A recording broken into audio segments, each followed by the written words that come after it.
Hola, hola, buen día a todos. Muchas gracias por la invitación a la Sociedad del Centro Médico.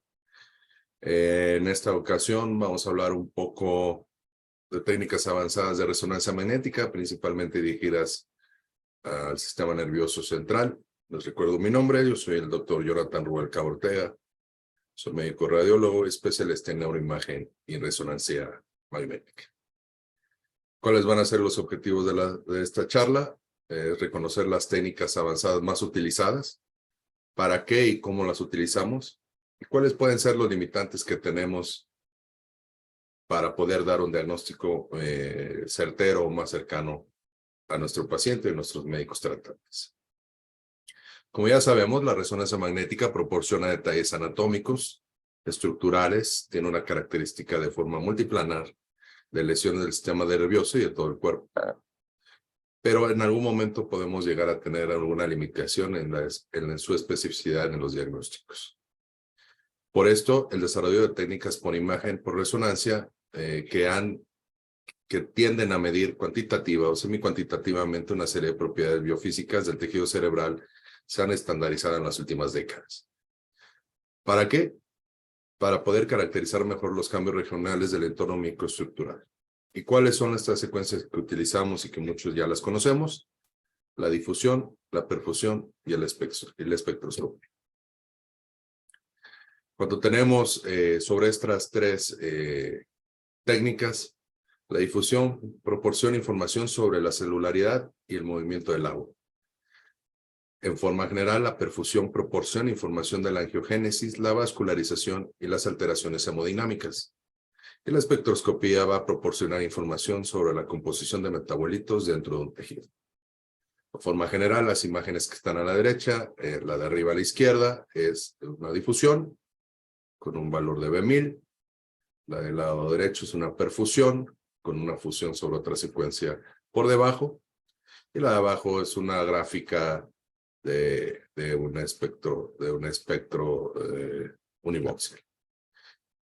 Ahorita las iremos explicando más o menos una por una para que haya menor entendimiento. En la difusión, como ya dijimos, proporciona información sobre la celularidad y movimiento del agua. Este es un concepto muy general. Podríamos hacer una sola charla para hablar de la difusión y de cómo se comporta y para qué nos sirve. Pero bueno, en este caso queremos hacer que esto sea más didáctico, académico y que las cosas que se puedan llevar se las lleven a sus centros de trabajo o a casa para que ustedes puedan reforzarlas. Son secuencias de Pineco en las que el contraste de las imágenes depende del movimiento molecular microscópico aleatorio del agua. Por lo tanto, evalúa el entorno global de la célula y se alteran enfermedades que ocasionan cambios en la viscosidad de los fluidos, dentro o alrededor de las células, o cambios en los componentes de la membrana.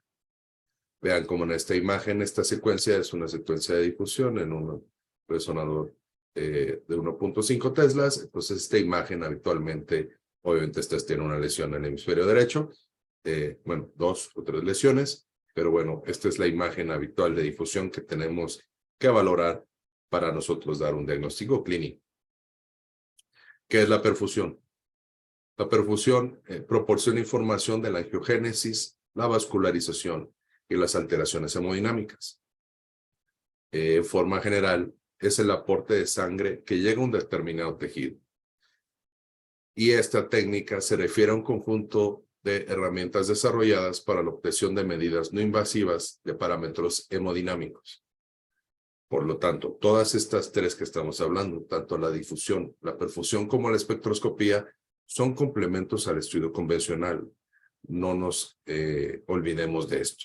Siempre primero va a ser el estudio convencional y después hacer los estudios funcionales que nosotros tengamos que determinar para poder acercarnos a una mejor valoración.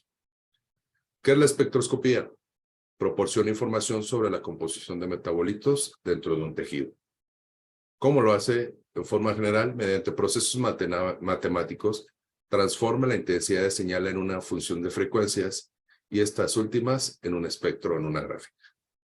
Son pequeñas diferencias de frecuencia y son la base para distinguir los distintos metabolitos que presentan entre sí los distintos núcleos a girar en un campo magnético. No nos vamos a meter más en estos conceptos, solo tenemos que saber que podemos hacer y obtener una espectroscopía con tiempo de eco corto, intermedio o largo. Estos van a variar de acuerdo al proveedor con el que ustedes trabajen. Habitualmente un tiempo de eco corto va de 18 a 30 o 35.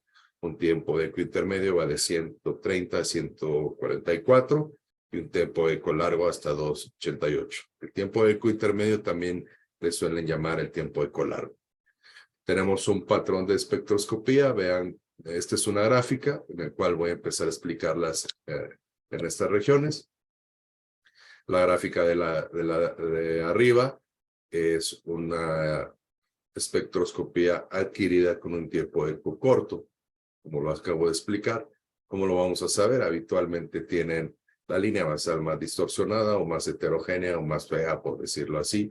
Sí nos va a condicionar que obtengamos más metabolitos, como en esto. En este caso es el N-acetilaspartato, que resuena a este nivel. El glutamato en esta mesetita que hace aquí, después del N-acetilaspartato. Obviamente también tenemos más metabolitos, pero los más generales que obtenemos es la creatina, la colina y el mioinositol, y nuevamente un pico de creatina. En el tiempo de eco intermedio o largo, vean cómo prácticamente los picos pues, se reducen, prácticamente nos va a obtener el N-acetilaspartato, la creatina y la colina. Aunque aquí sale un poco más heterogénea, sí es más habitual que la línea basal sea más homogénea o más regular con respecto al tiempo de eco.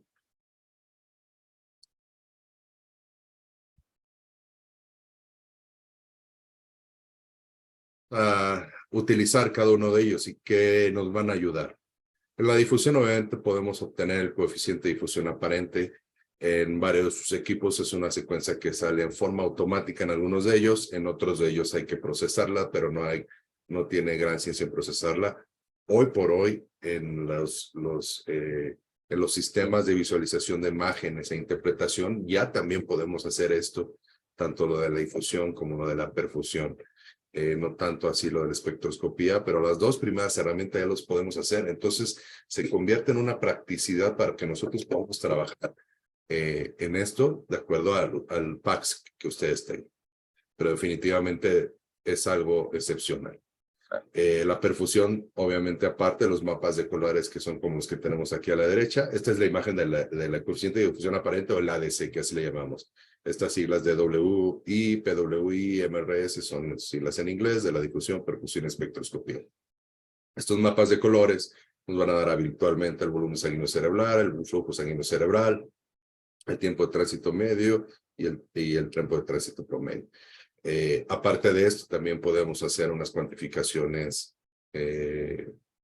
relativas para estos y en las patologías que vamos a ver es lo que vamos a utilizar.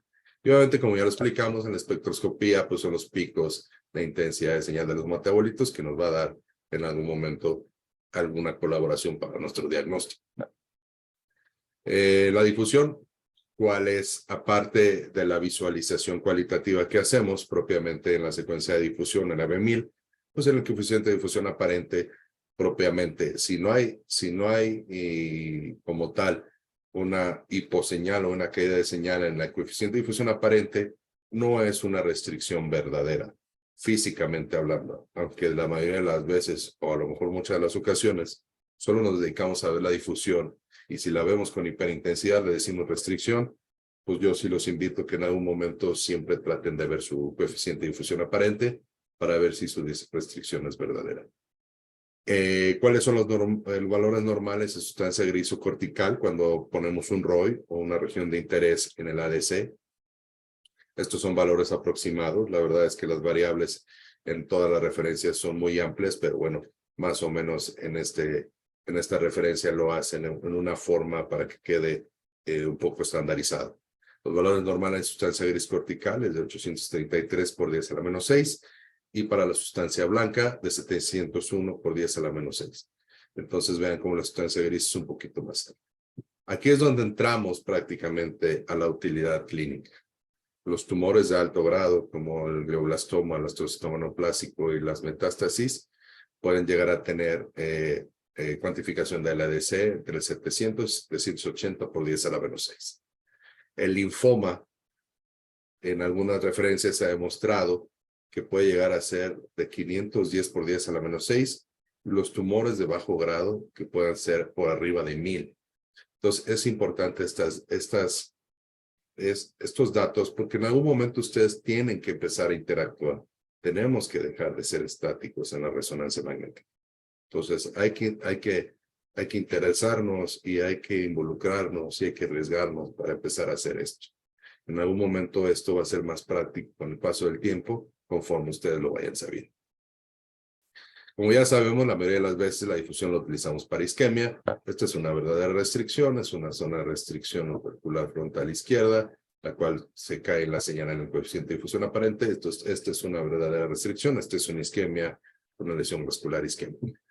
La de abajo es el tumor de bajo grado. Vean cómo en algún momento en el estudio contrastado se observa un reforzamiento, una lesión que condiciona efecto de masa con un edema vasogénico importante de sustancia blanca subcortical, adelgaza la corteza, pero que en el ADC, que este es el ADC, el coeficiente de difusión aparente, sigue con hiperintensidad. Entonces, prácticamente este paciente contaba con un tumor de bajo grado. Vamos a ver otros ejemplos en las diapositivas más adelante.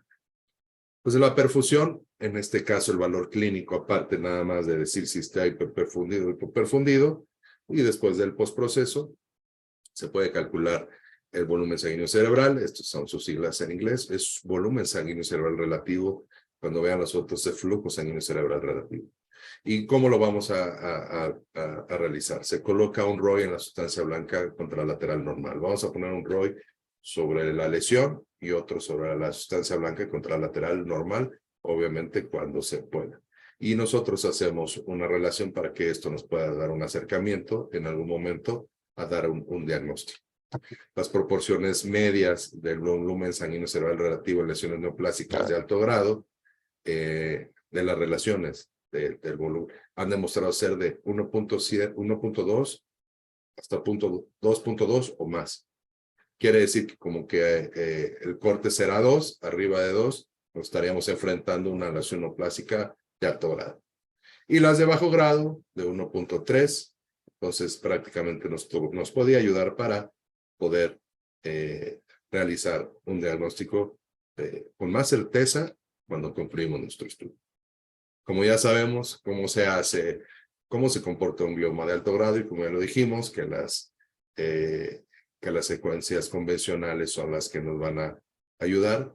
Pues de izquierda a derecha tenemos la difusión, un flare, y las dos las que siguen son secuencias contrastadas. Vemos una lesión intraxial en el hemisferio derecho, con un componente de degeneración o necrosis, pero vean cómo la secuencia contrastada sí tiene engrosada su periferia y con zonas nodulares muy evidentes. Y en la secuencia sagital reformateada, vean cómo tenemos lesioncitas nodulares que van siguiendo el trayecto, que están pegaditas a la lesión. Estas como tal no son lesiones satélites. Recordemos que una lesión satélite está descrita como una lesión en la periferia, pero que en resonancia magnética no tiene alteraciones en las secuencias T2 o FLAIR, para que nosotros podamos decirla que es satélite. ¿Por qué? Porque cuando ya hay edema entre lesión y lesión, quiere decir que ya está infiltrado y que es parte de la misma infiltración tumoral o peritumoral. En las imágenes de abajo son secuencias de espectroscopía en donde podemos observar un tiempo eco largo del lado izquierdo, un tiempo eco corto del lado derecho. Obviamente se fue dirigida la espectroscopía a las lesiones donde más nodularidad teníamos y donde pudimos localizar una relación colina entre N-acetilespartato mayor a 2 o 2.2, y que esto está descrito también, que nos puede ayudar a diferenciar entre la colina y creatina, la relación colina y creatina y colina y acetilespartato. Entonces, prácticamente esto nos ayuda a que nosotros podamos diferenciar que este es potencialmente un tumor de alto grado. Definitivamente, con las secuencias convencionales, el diagnóstico se nos va también como un tumor de alto grado. Con las secuencias complementarias que logramos hacer, son las que nosotros podemos especificar. Vean como en algún momento el pico de colina está súper alto, prácticamente se aplana todo el resto de los metabolitos. Y vean cómo está invertido este pico. Este pico nos hace referencia a que en algún momento es el pico del lactato en tiempo largo. Esta es una referencia normal para que vean cómo los picos son normales. Entonces, definitivamente, ¿cómo podemos ayudarnos a identificar? Pues la espectroscopía, como ya lo dijimos, el índice o la relación en un tiempo de largo aproximados de la colina creatina puede ir de 0.7 a 1 en sustancia gris y de 1.2 a 1.4 en sustancia blanca. El índice con tiempo de corto de colina de creatina pues va a variar un poco, 0.6 sustancia gris y de 1 sustancia blanca. Y por lo tanto, las lesiones de alto grado, la relación colina sobre creatina va a ser por arriba de 2.2 y a las de bajo grado aproximadamente 1.5. Tengamos estos datos más o menos ahí en la mano para ver próximamente unos ejemplos. Estas tablas las pongo para que se hagan más o menos una referencia. En la tabla del lado izquierdo vean cómo todas estas,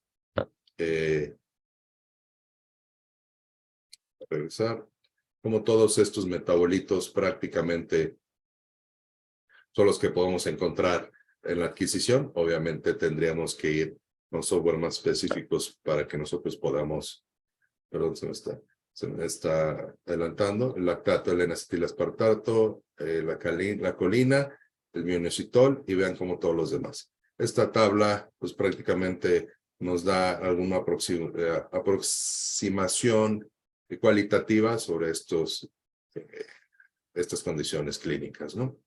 Con las herramientas y para qué nos sirve, pues el linfoma primario del sistema nervioso central, cómo se va a comportar con un ADC muy bajo, que sugiere un empaquetamiento celular denso, una menor perfusión debido a la falta de angiogénesis, aunque esto no siempre se cumple, e irónicamente por el reforzamiento puede ser contradictorio, ahorita lo vemos con un ejemplo.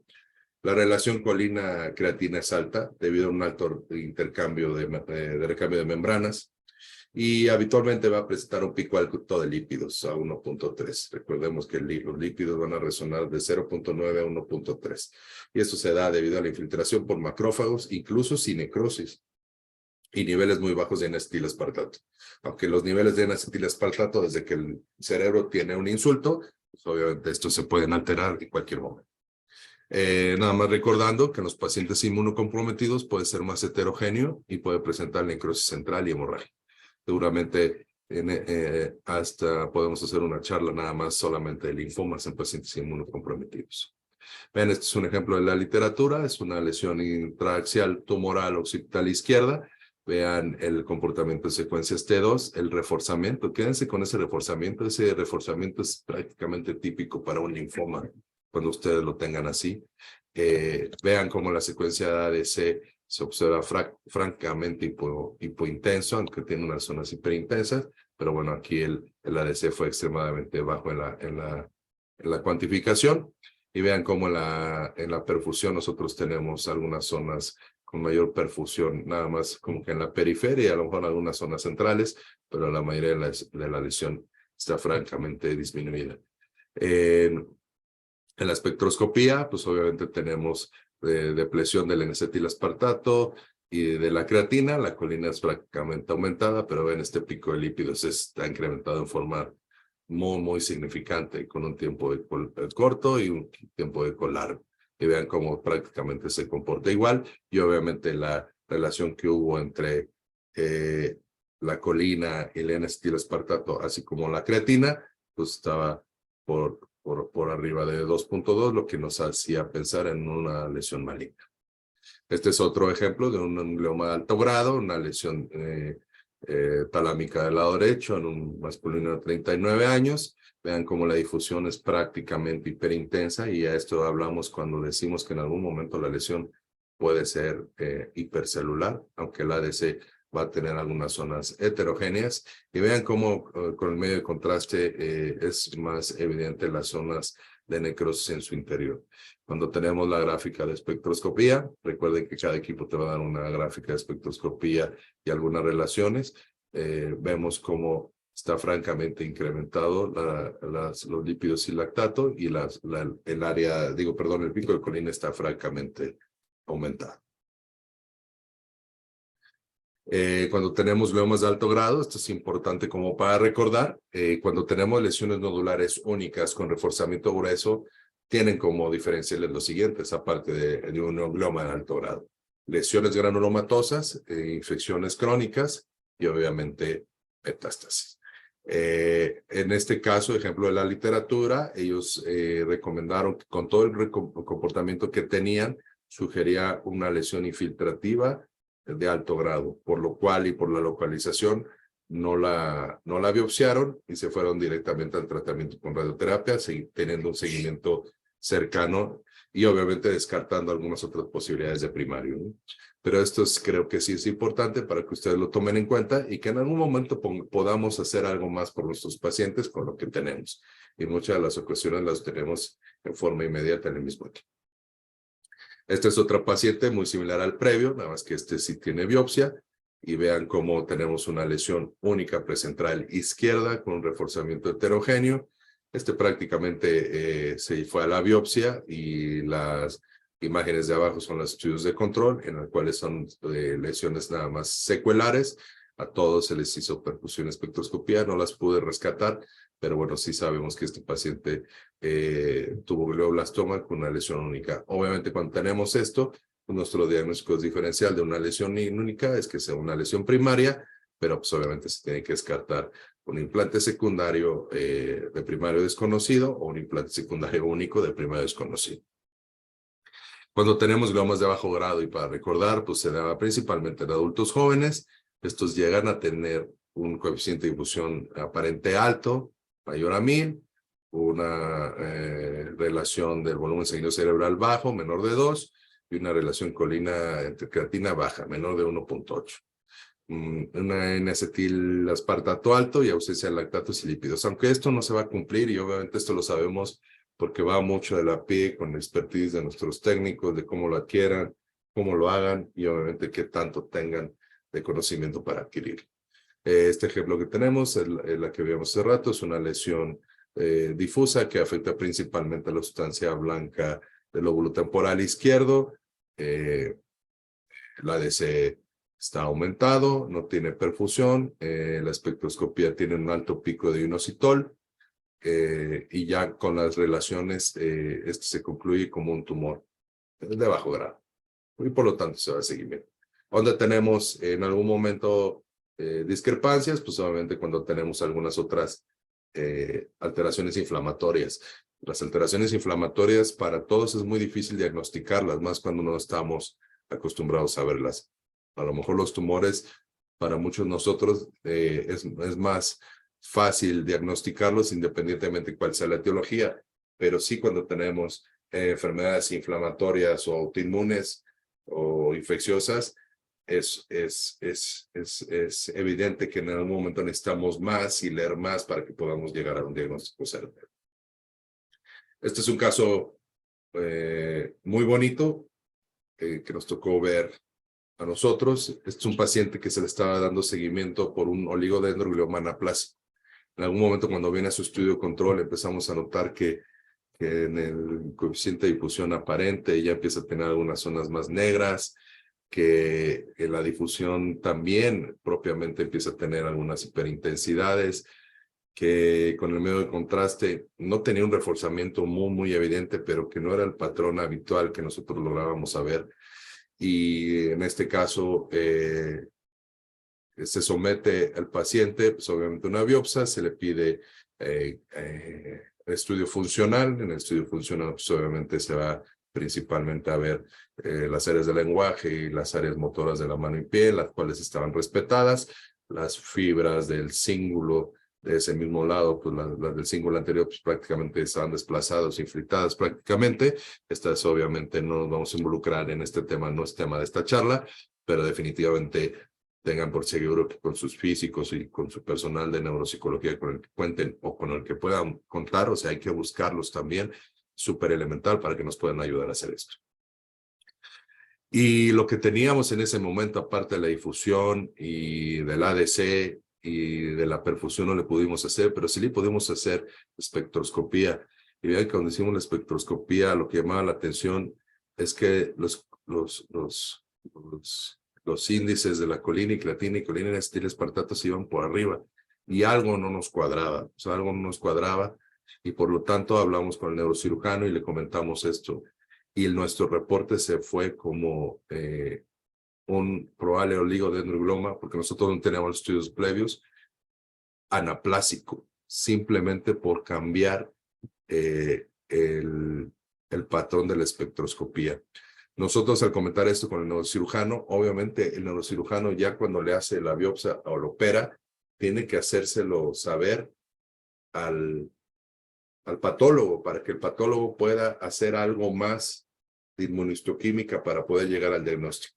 Y efectivamente, el diagnóstico definitivo del patólogo fue un oligodendrogloma anaplásico. Entonces, vean cómo en algún momento de haber tenido un seguimiento de un tumor de bajo grado, que sabemos que habitualmente pueden degenerar, no sé, en 50, 60 meses, algunos menos, algunos más, pero definitivamente las herramientas con las que contamos son beneficiosas para el mismo paciente. Y definitivamente todo esto cambia. A que nosotros nada más le hayamos dejado el oligodendrogloma y lo hayamos documentado, pero definitivamente eso es parte de nuestro trabajo, hacer algo más y hacerlo bien. Esta es otra paciente de la cuarta década de la vida que acudió por COVID al instituto y se le había quedado como una cefalea intermitente, por decirlo así. E incidentalmente, pues le encontramos esa lesión frontal inferior del lado derecho. Vean cómo no es una lesión que condiciona efecto de masa, es una lesión que afecta principalmente a la región yuxtaarticular, más la sustancia blanca. En la difusión prácticamente no tiene ninguna alteración. En el ADC, la cuantificación que hacemos, este es el promedio de las dos. Este es el del lado sano, 822, y el de acá de 1500. Entonces, es un ADC alto, con el medio de contraste no tiene medio de contraste. Cuando hacemos la espectroscopía, y esto es muy importante, recuerden cuando ustedes hacen su espectroscopía, la pueden hacer uni o multivoxel. Esta es una multivoxel, en donde nosotros podemos ir definiendo el voxel e ir estudiando cada uno de ellos. Perdón. Fíjense cómo en algún momento la relación colina y creatina fue de 1.11 y la de colina y acetilaspartato de 0.559. Pues esto quiere decir que estaba por debajo de lo que nosotros hemos mencionado en las diapositivas anteriores. Cuando hacemos la perfusión, pues obviamente tomamos un ROI del lado de la lesión, un ROI lo más cercano al lado contralateral. Tampoco el índice nos salió por arriba, sale por abajo de 2. Esta gráfica la pongo para que también ustedes puedan ver qué es la gráfica de la perfusión. Este es el lado potencialmente sano. Este es el lado donde está la lesión. Vean cómo esta curva es más chiquita que la de arriba. Por lo tanto, este paciente o esta lesión está hipoperfundida solamente por ver la lesión. Pero cuando nosotros podamos cuantificar o semi-cuantificar esto, sería mucho mejor. Adicional a esto, y porque era recomendado, una persona recomendada, pues obviamente se le hizo un PET, y en el PET pues obviamente también dan hipocaptación a este nivel y sugieren la posibilidad de un proceso inflamatorio versus un tumor de bajo grado. Nosotros con todas estas herramientas que hicimos, que son las que ya hemos documentado en esta charla, este paciente se ha quedado con un glioma de bajo grado y está en seguimiento. Su último seguimiento fue hace unas semanas. Para ahorita ya lleva prácticamente 3 años de seguimiento y sin ninguna sintomatología. Entonces, definitivamente creemos que con las herramientas con las que contamos, podemos denotar que nuestro primer diagnóstico diferencial para esta lesión es un tumor de bajo grado. Entonces, ustedes también tienen que empezar a involucrarse de esta manera. Si lo hacen, qué bueno, y ojalá lo sigamos haciendo. Cuando tenemos los abscesos, como en este caso, son abscesos piógenos múltiples en el hemisferio derecho. Algunos ya tienen su reforzamiento lineal muy uniforme, que es una de las características de los abscesos. El ADC va a ser uniformemente bajo, menos 700, con perfusión baja, y puede en la espectroscopía tener productos de degradación de proteínas, aminoácidos, acetato, succinato y lactato. Vean en las gráficas de espectroscopía cómo se presenta en el tiempo de intermedio la presencia de un pico invertido que nos habla del lactato. Obviamente estas en las secuencias convencionales hablan del absceso, igual en esta, que hay una restricción potencialmente por la viscosidad y aumenta el lactato del succinato, que reside en el 1.9 y en el acetato en el 2.4, y cómo se deprimen los demás metabolitos. Obviamente cuando le hacemos la perfusión, pues esta lesión está hipoperfundida. Y lo mismo pasa en la toxoplasmosis. Ya para meternos en la imagen post-tratamiento, a un aumento de captación de gadolinium sin que exista aumento de la actividad tumoral se le conoce como pseudoprogresión. Estos son cambios inflamatorios y favorecen el incremento de la permeabilidad vascular secundaria a la irradiación. Es mayor en pacientes con terapia combinada. Se consideran cambios desde 3 a 4 meses y algunos la consideran como una entidad intermedia a una verdadera radionecrosis. ¿Qué es lo que nos tenemos que llevar a casa? Cuando tenemos pacientes post-tratamiento principalmente por tumores, que la pseudoprogresión, el ADC es alto, mayor de 1000, la relación del volumen sanguíneo cerebral es baja, menor de 2, y la relación con línea de creatina es menor de 0.8. Y cuando es una progresión verdadera, pues obviamente completamente al revés. Veamos en las imágenes de abajo cómo hay unas imágenes postquirúrgicas de una lesión temporal del lado derecho, en donde ya con tratamiento vean cómo alrededor de la cavidad quirúrgica se observan unas zonas nodulares muy evidentes que pueden estar favoreciendo que pueda ser una pseudoprogresión, pero cuando ya hacemos los estudios de control, estos se retraen y desaparecen. Entonces a este paciente no le tendremos que haber dicho en algún momento progresión, pero sí en algún momento podemos sugerir una pseudoprogresión y pedir un estudio de control. Lo que ya dijimos de la radionecrosis, que es una lesión parenquimatosa radioinducida, se va a dar desde los 3 meses o hasta años, y puede evolucionar a estabilización, regresión, hasta crecimiento continuo con edema, que puede ser hasta letal para el paciente en algún momento que no lo podamos parar. ¿Cómo se comporta por resonancia? Pues tiene un ADC bajo, así como la fracción de anisotropía del DTI, como en unas secuencias que no vimos en esta ocasión, y también disminución del volumen sanguíneo cerebral o del volumen tumoral relativo. En la espectroscopía hay un importante aumento del lípidos o lactato y aplanamiento del resto de los metabolitos. Como en este caso, habitualmente así son esas lesiones, como gruesas, sucias, irregulares, y prácticamente todos los metabolitos se aplanan en la espectroscopía. En la imagen del lado derecho, que es de la referencia que está ahí abajo, vean cómo hay una lesión del lado izquierdo, propiamente por una radionecrosis, donde ya no tenemos nada en la perfusión. La espectroscopía prácticamente es normal, y las imágenes de abajo vean cómo en algún momento algunas zonas con aumento de la perfusión nos hacen pensar que esto sí está progresando o que en algún momento sí tiene tumor aún ahí.